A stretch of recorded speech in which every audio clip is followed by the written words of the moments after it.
mangé depuis des lunes.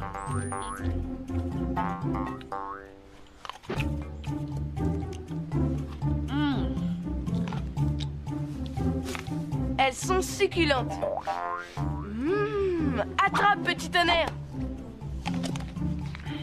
Merci, c'est gentil de ne pas m'oublier. Alors dis-moi, paresseux, tu as pris des forces? On peut faire la course? Quand tu veux, je me sens puissant comme un jeune puma. Le premier arrivé au sommet. Tu sais pourquoi j'ai choisi cet arbre? Je le connais par cœur.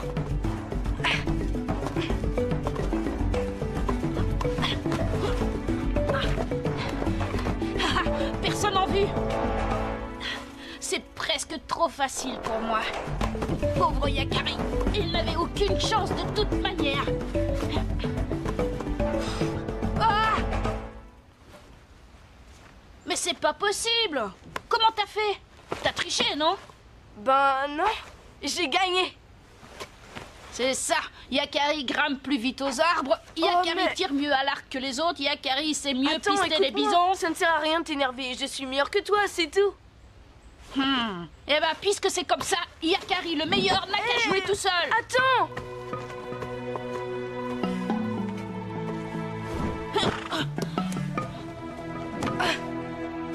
Graine de bison! Hé, Yakari, tu aurais pu lui dire que tu avais un tout petit peu triché. Comment ça, tricher? Que tu connaissais cet arbre par cœur. J'ai juste été plus malin.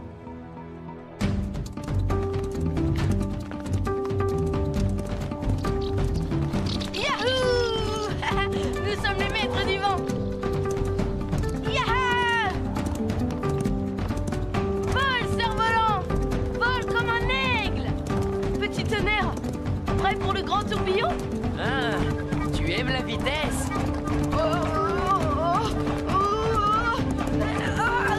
Doucement!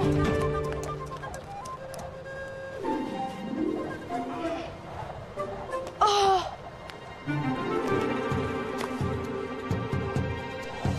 Allons-y.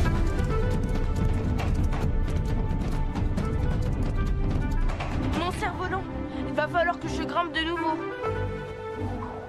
Et pourquoi tu ne lui demandes pas de descendre? Tiens, maintenant, les cerfs-volants descendent des arbres tout seuls. Mais non, c'est le vent qui est avec nous. Avec vous le vent, mais aussi la terre, l'eau, le feu, tous les éléments de l'univers qui aident les Sioux à vivre dans les grandes plaines. Qui m'a parlé? C'est toi, petit tonnerre? L'arbre que tu contemples. Ah, eh bien, tu parles déjà avec les animaux et maintenant avec les arbres? Mais, un arbre ne peut pas parler. Et pourtant si, puisque tu me réponds. Sais-tu que nous nous ressemblons, toi et moi? Ah bon? Comme toi, je suis une créature vivante. Dans mon tronc palpite mon cœur, la sève et le sang qui me nourrit. Mes branches sont les bras que j'étends vers le ciel, et l'épais feuillage que le vent décoiffe n'est autre que ma chevelure. C'est merveilleux! Je parle aux arbres! Je parle aux arbres! Est-ce que Grand Aigle m'aurait donné un nouveau pouvoir? Mais dis-moi, es-tu sûr de savoir à qui tu parles? Que veux-tu dire? Sais-tu parler à tous les arbres?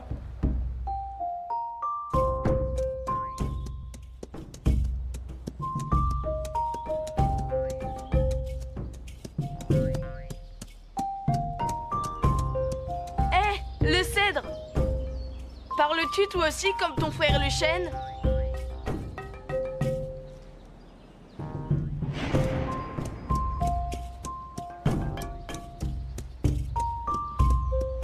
Hé, toi, le boulot! Dis-moi quelque chose! Oh, les arbres! Répondez, je vous parle! Je n'ai pas rêvé! C'était pas le vent dans les feuillages. En voilà une idée. On n'a pas toujours envie de parler, c'est tout. Je ne rêve pas. Quand je vais dire ça à Graine de Bison, il va encore me traiter de menteur. Avance! Nous avons quelque chose à te montrer. Je ne suis pas vraiment sûr que ce soit une bonne idée. Par ici, petit papousse. Yakari, par ici. Eh, vous comptez nous faire visiter toute la forêt comme ça?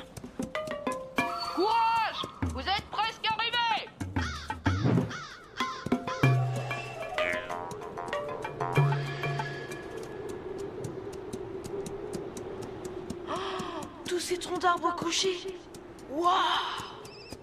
C'est incroyable!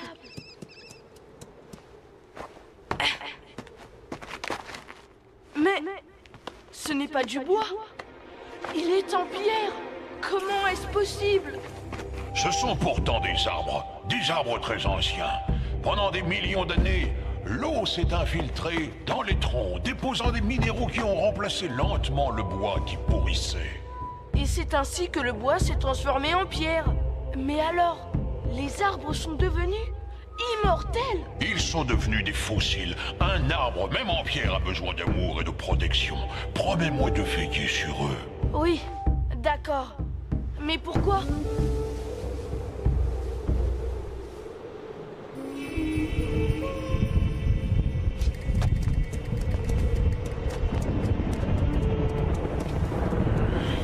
Ça ne va pas, je sens qu'un orage se prépare.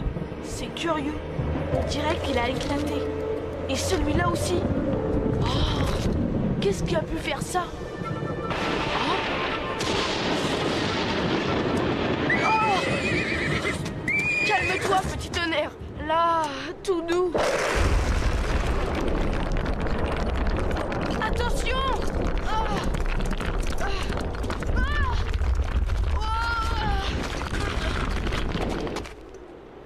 Petit tonnerre, regarde! Voilà pourquoi tous ces arbres de pierre sont fracassés. C'est à cause de la foudre. Petit tonnerre! Petit tonnerre! Petit tonnerre!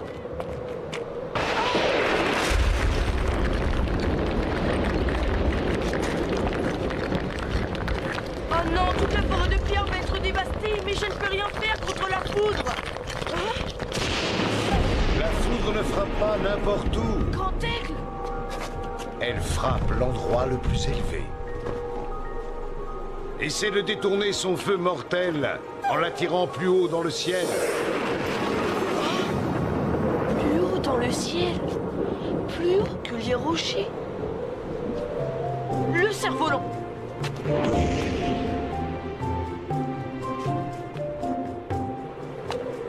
Il va détourner le feu mortel.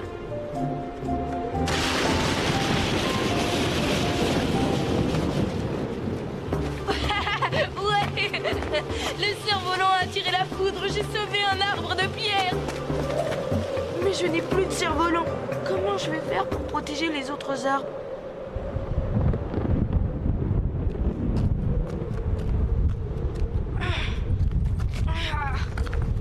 Cette branche pétrifiée fera l'affaire. Et voilà! Cette pointe monte aussi haut que mon cerf-volant. J'espère qu'elle tiendra plus longtemps. Maintenant, c'est toi qui es la plus proche du ciel. Sauras-tu attirer tous les éclairs?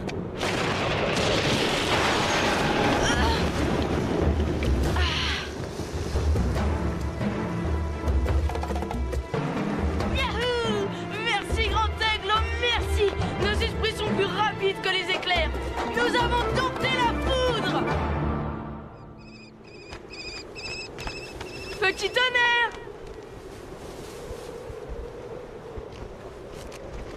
On peut partir maintenant, petit tonnerre. Eh oh, réponds-moi.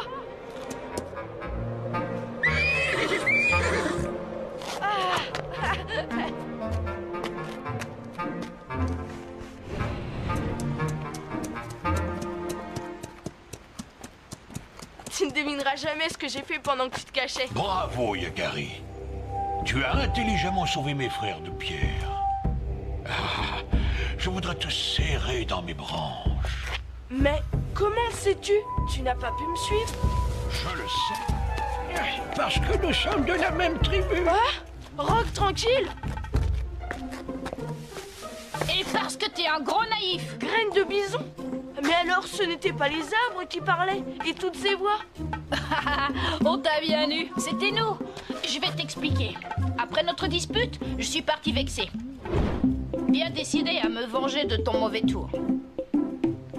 La chance m'a souri. J'ai rencontré Rock Tranquille qui méditait assis sur les branches du vieux chêne. Tu te souviens là où tu as perdu ton fameux cerf-volant? Il va falloir que je grimpe de nouveau. Rock Tranquille a eu l'idée de te jouer un tour en te faisant croire que tu parlais aux arbres.